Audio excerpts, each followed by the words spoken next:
So welcome everyone to, I guess this is probably our fifth candidate Q&A. We are here with Mike Cooney and Casey Schreiner. Am I Schreiner? Schreiner. Casey Schreiner. Schreiner, sorry about that. That's okay. So we're here with both of them today. Thank you both so much for being here. My name's Gilly. I'm one of the project organizers for Amplify Montana Youth, which is a media program of Montana Youth Action. My pronouns are she, her. I am a junior from Hellgate High School in Missoula, and I will pass it over to Ali to introduce herself. Yeah, my name is Ali Caudle. I'm a sophomore at Hellgate High School in Missoula. My pronouns are she, her, and along with Gilly, I'm the other co-founder of Amplify MT Youth. So Mike and Casey, if each of you want to take a turn and introduce yourself and tell us a little bit about who you are and why you're running for this position, that would be great. Great. I'll go ahead and jump in just quickly, and I'll try to be quick. My name's Mike Cooney. I'm running for governor. I have been active in the political world all my entire life. I started when I was very young, when I was in college. I got elected to the state legislature, and because I felt that it was important that everybody have a voice in the decisions that were being made in the state of Montana. I never really expected to have a career in politics or in government, but that's really where I've spent most of my time. I've been a state legislator in both the House and the Senate. I've been a leader in the state Senate as president. I served as Montana Secretary of State for 12 years, running elections, working with the business community, as well as serving on the State Land Board. I worked for Senator Max Baucus for a number of years, both in Montana and Washington, D.C., and I've worked in the private sector for a group called Healthy Mothers, Healthy Babies, which was really focused on automobile safety for children and car seats, and promoting the children's health insurance program for the state, and making sure parents understood how they could get their children covered under that program. I've now been a lieutenant governor for 5 years under Governor Bullock, and I tell you, I feel I'm a lifelong Montanan. All my work has been done on behalf of Montanans throughout my life, and I feel very blessed that I've had that opportunity to have that close connection with Montanans. Turn it over to my friend Casey. Thanks, Mike. So Casey Schreiner, pronouns he, him. I am an everyday Montanan. You know, my background is as a former public school teacher, a lifetime union member, and I always say, most importantly, I'm the husband and father of 3 amazing young boys. I'm also a special needs dad. I have 2 sons on the autism spectrum. My kids are 6, 4, and 2 years old. So, you know, all the issues that I'm facing, or my family's facing, my kids and my grandparents, are all issues that brought me into politics.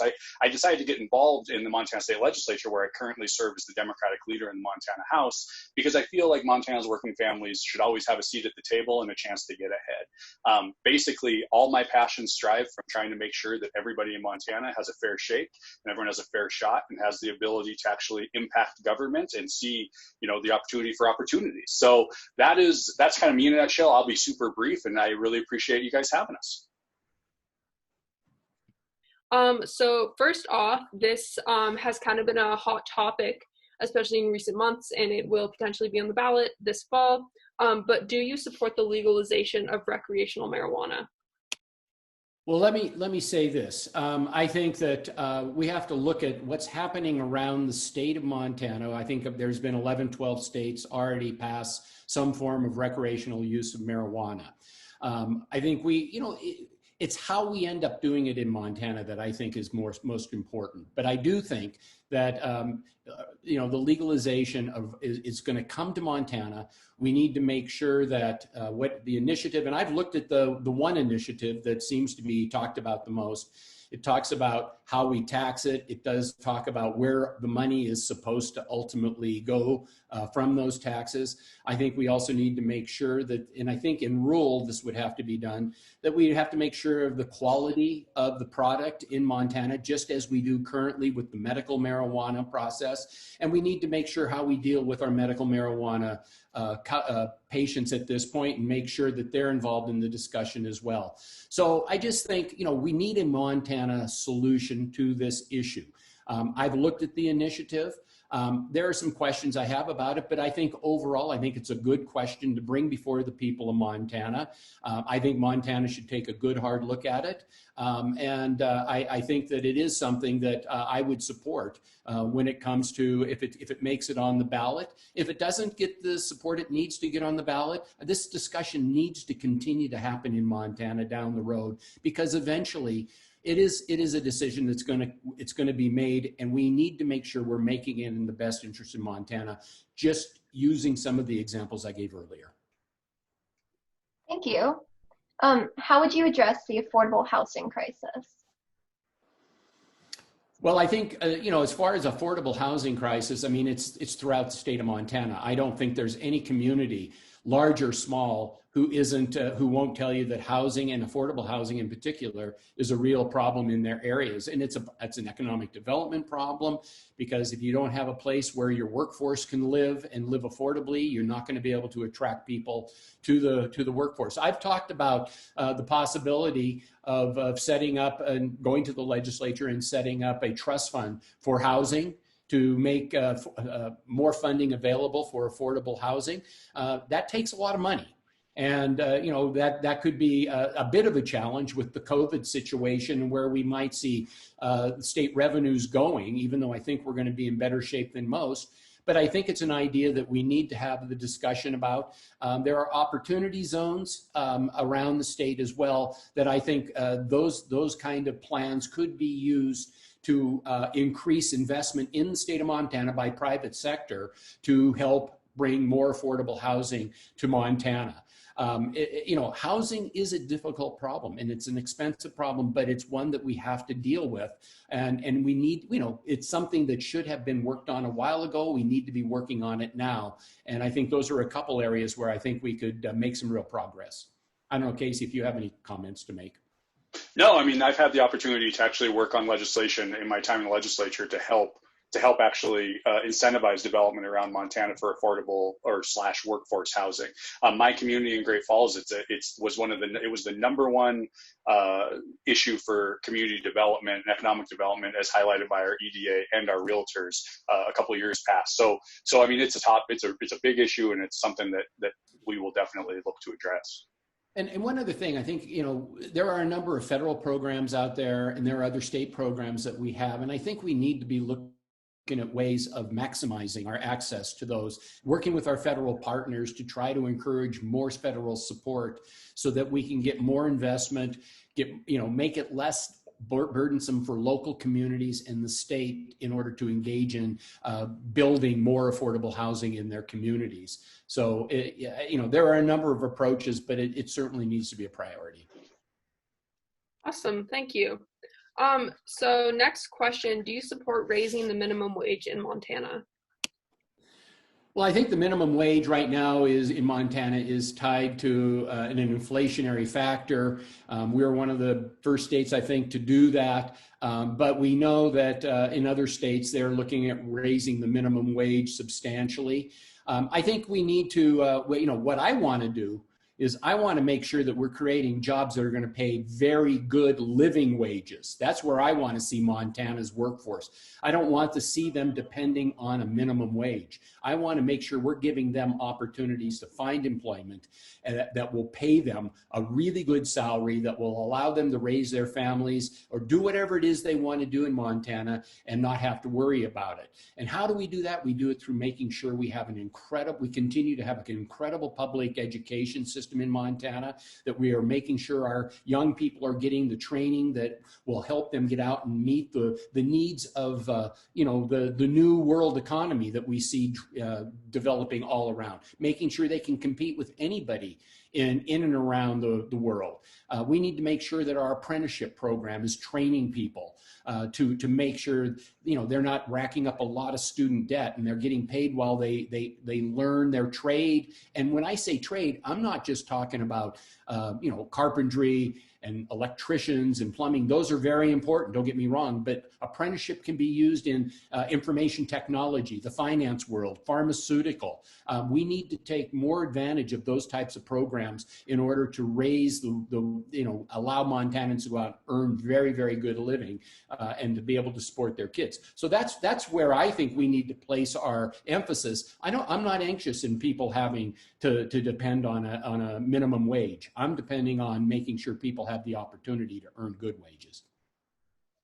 But let me say, I mean, I do want to make sure that our people are being paid fairly. And I do, for whatever job they do, whatever that minimum wage is, we have an automatic system in Montana where it raises almost every year with inflation. And I think that's not a bad system, and Montanans approve that by the vote. And I certainly do want to support that and keep that going.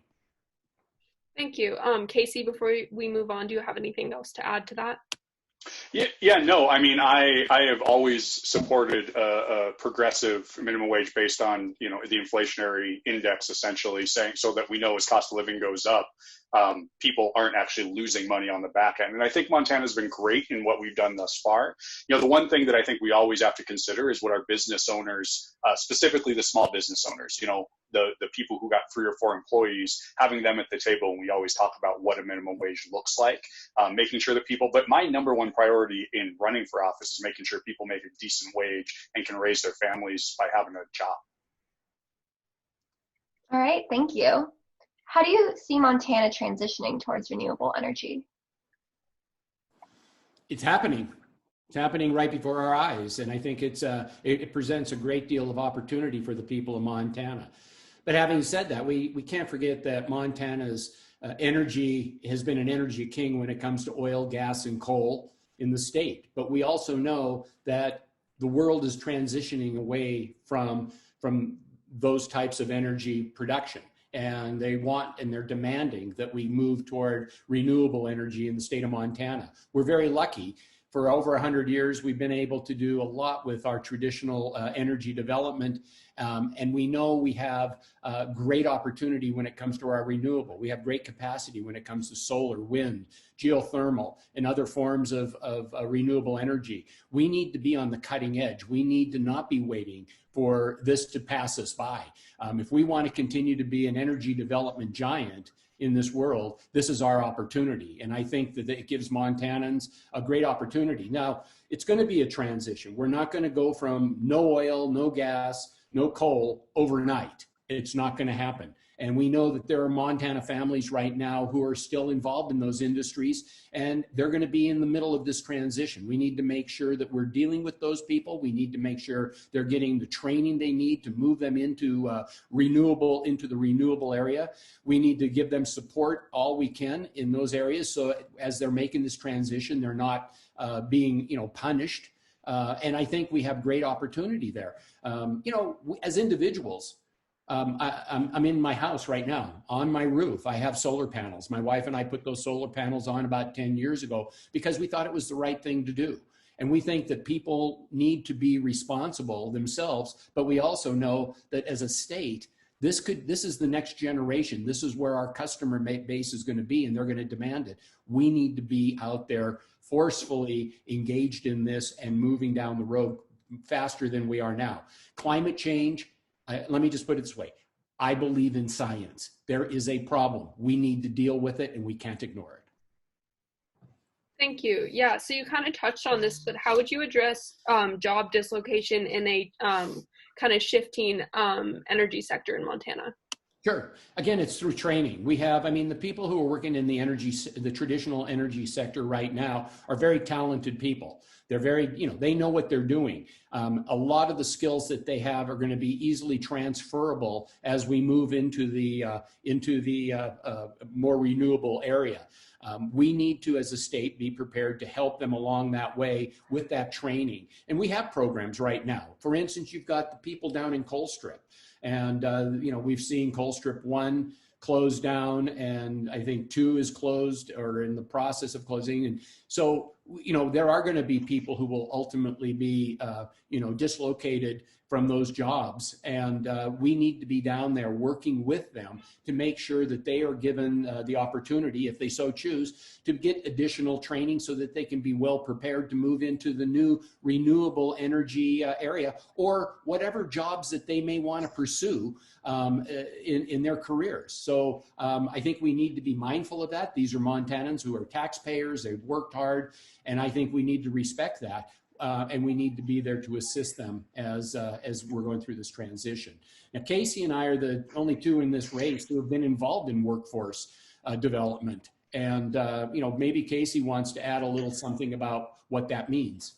Yeah, I mean, I think that we have a unique opportunity with the Lieutenant Governor and myself, and that both of us actually worked within the Department of Labor, and we're very hands-on in trying to get workers retrained and get them out to make the best living they possibly can in a multitude of areas in a professional way, which is very different than most candidates you're going to see. This is a place that I actually think we excel.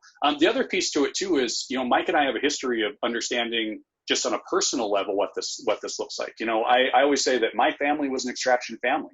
Both of my grandfathers grew up working, or when I grew up, both of my grandfathers worked for the Anaconda Copper Company, one at the smelter here in Great Falls or in Black Eagle, and then the other at the mines in Butte. Mike's from Butte. We both seen as close to firsthand as you can get on the impacts on communities, and if they aren't properly set up to help get retraining for families and help make sure people get paychecks. That's something that I carry with me in every decision I make when I've been in the legislature. And I know the Lieutenant Governor himself, that's when we say that we're really focused on working class families. It's not a political tagline. It's because we grew up that way and we grew up in those communities. So, I do think that's unique. I think that Mike and I can take the lessons that we've learned in our professional lives and personal lives and apply them to bringing as many people to the table to figure out what the best path forward is for folks who, because of market changes and because the world is changing, are going to be dislocated from their jobs in fossil fuel industry.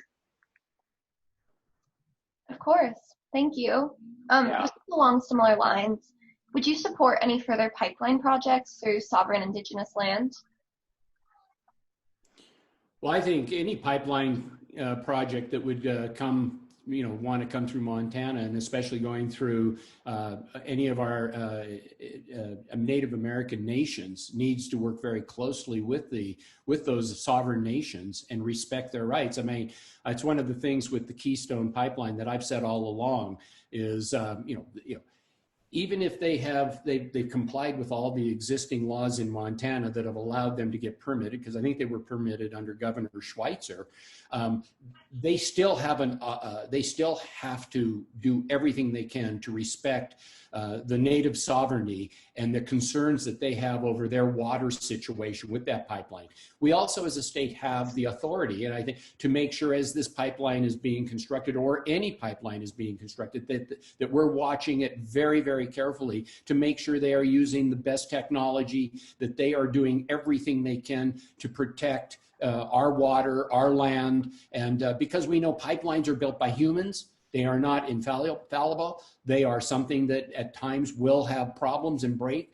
We need to make sure we're doing everything to hold those companies accountable, to make sure that they are doing everything according to the regulations and the rules. And when I'm governor, whether it's the Keystone or whether it's any other pipeline, and I don't know, I mean, we have laws on the book, and if they comply with the laws and they get permitted, unless the laws change, we have to comply with the law. But I can tell you what, as the state of Montana, we need to make sure they are dotting every I and crossing every T in that construction, and making sure we're doing everything we can to protect Montana's natural resources, our land, and our people. Thank you. What is your stance on private prisons in Montana?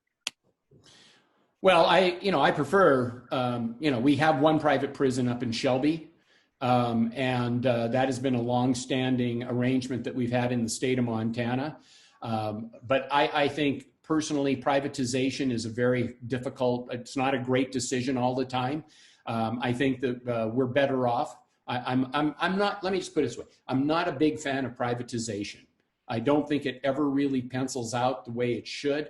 I think the state loses some control over the operation. And so I would just say, I would not be in favor of any additional private prisons in the state of Montana, but we still have a partnership with the prison up in Shelby. We have to deal with that because those were arrangements made long before us. But I don't see any, in my opinion, I don't see any reason why the state would want to enter into further arrangements with any other private prison operations. I just don't know that that's a good model. Casey, do you have any? Yeah, the only thing I would add is in my time in the legislature, I'm the only person that's ever carried a bill to end private for-profit prisons in the state of Montana. So I think that just tells you where kind of my thoughts on them. Yeah. Awesome. Thank you. Yeah, whoever wants to answer this next one. Should the state help fund students to pursue higher education?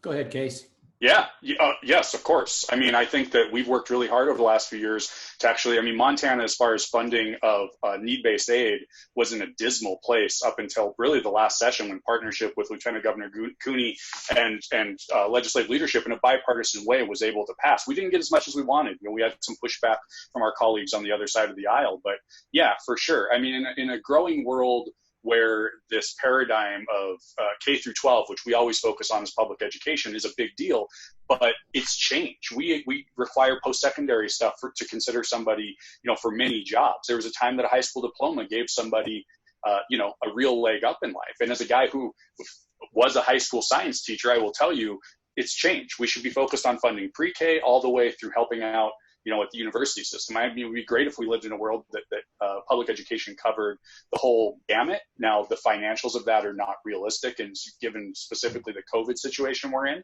But I mean, I think any steps we can take to make higher ed more affordable for all students is something that should be a priority, because that's how we're going to fix this workforce problem. You know, as we talked about before COVID hit, Montana's employers across the state, the argument was they didn't have access to the talent and the trained employees that they needed. Well, how do you get that? Through education.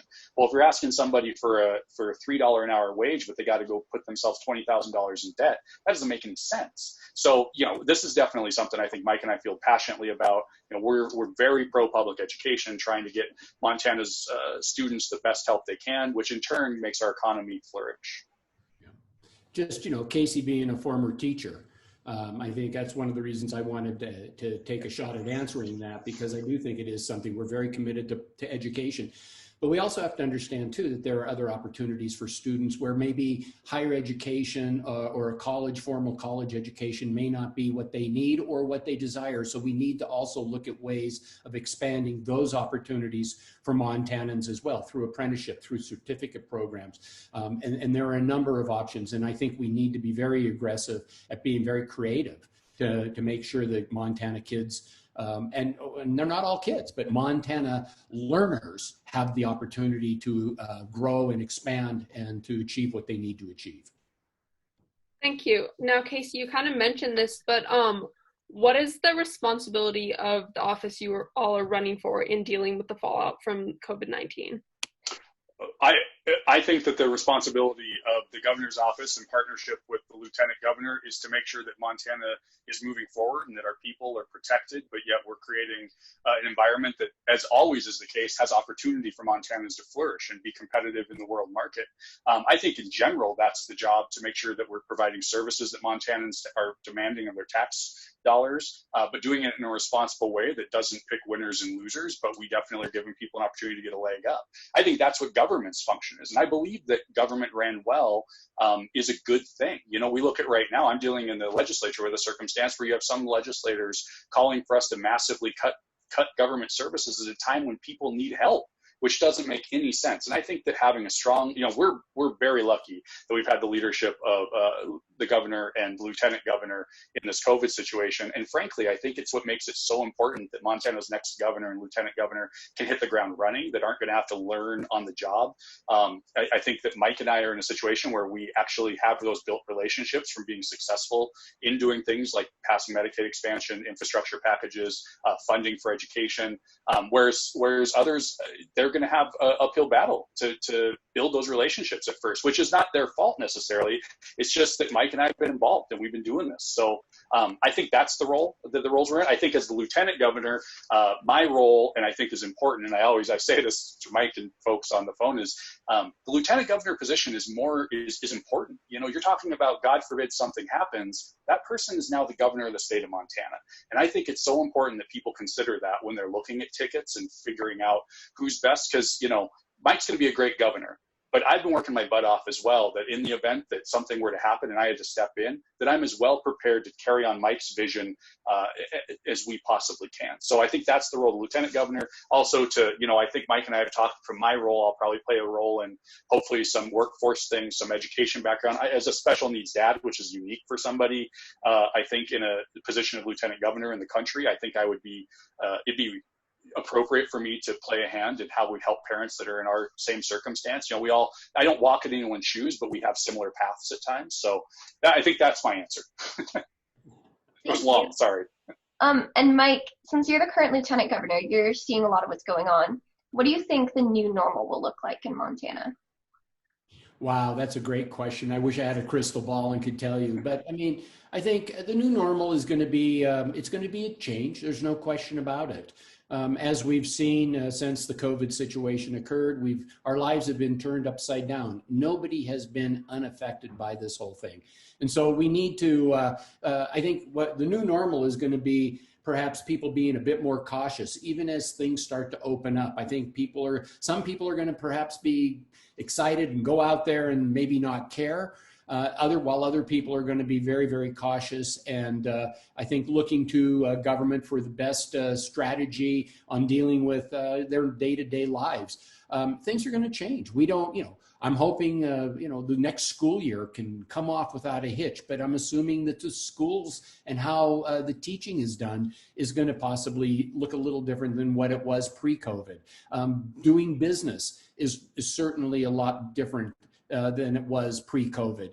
I think the good thing is Montanans, one of the reasons we've been so successful with our COVID response, we're the best in the nation per capita for the rate of infection, for hospitalization, even deaths and so forth, even though 16 is too many.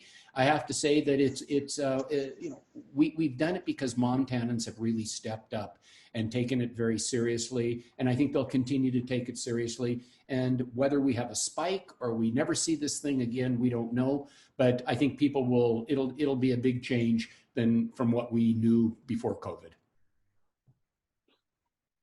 Thank you. So kind of moving away from the discussion about COVID-19, do you think the state government should limit or increase regulations on gun ownership?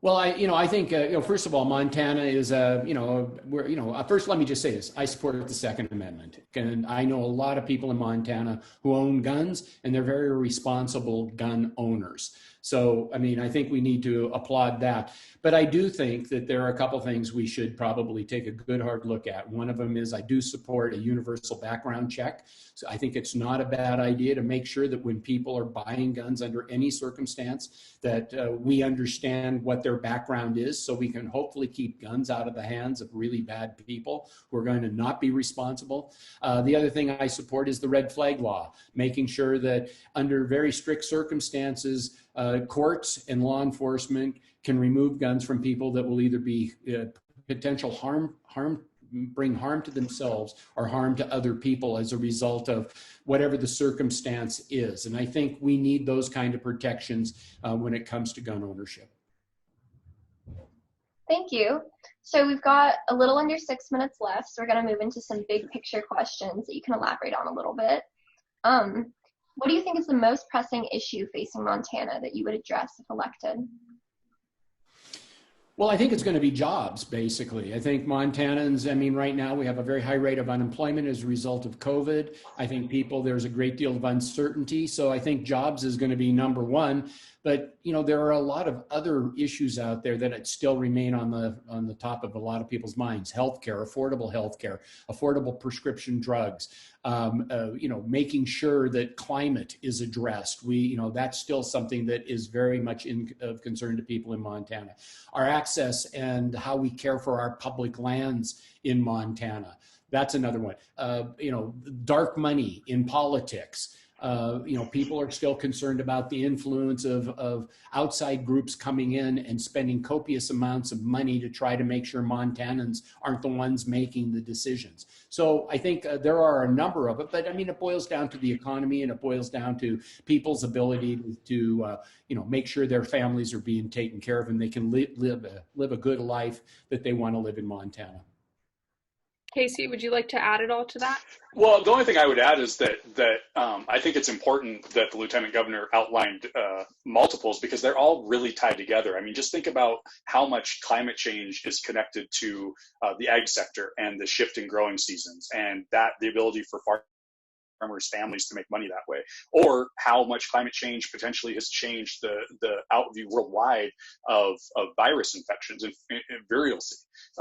So I think that all that stuff is very tied together, and it's the role of the governor and lieutenant governor to make sure that all those things are working and interplaying together. So it's hard to pick just one as the top priority, but I think economy is they all affect people's ability to be happy, healthy, and have opportunity. Thank you. Now, let's say you are all elected and you become lieutenant governor and governor. What would you like your legacy to be when you leave office? The legacy I've ever, since I've served in public office, the legacy that I have always wanted to leave is just to have somebody say, Mike Cooney worked hard. Mike Cooney was a champion for the people of Montana. He worked darn hard, and I don't want anything really more than that. I think you don't run for office looking at your legacy. You run for office because you want to try to get things done. In my opinion, this is my opinion, and you want to just do what's right. And so if I can walk away from whatever career I end up having, and people say he was a good guy, he worked darn hard, and he was a champion for the people of Montana, I'd be delighted. Casey? Yeah, I think it's I want people to say that Montana is a better place after Casey Schreiner served in whatever capacity than it was before, and he played a part in making it that way. I think that sums it up. As a guy who's the parent of a 6, 4, and 2-year-old, I really want them to have more opportunity than I've had, and I want their kids to have more opportunity than they have. And building a Montana that allows for that we still have clean air, clean water, and open lands, open public lands. I think those all play into this a lot. And so, I mean, that's what legacy is all about. I don't think Mike or myself went into public service to get our name on a door or to put, have our name in lights, but it is about making our communities, and in this case, our state, a better place for folks in the future. Awesome. Thank you both so much. So we are at less than a minute now, so we're just going to wrap this all up. Thank you both so much for being here. And to anyone watching this, please go out and vote. The primary is soon, so if you are going to be 18 by then or 18 now, please go vote. That's my little pitch for today. I do that every time. All right, thank you both so much. Have a great day and good luck. Stay healthy. Yeah, best of luck. Thank you. Thank you. Thank you. Bye. Thank you.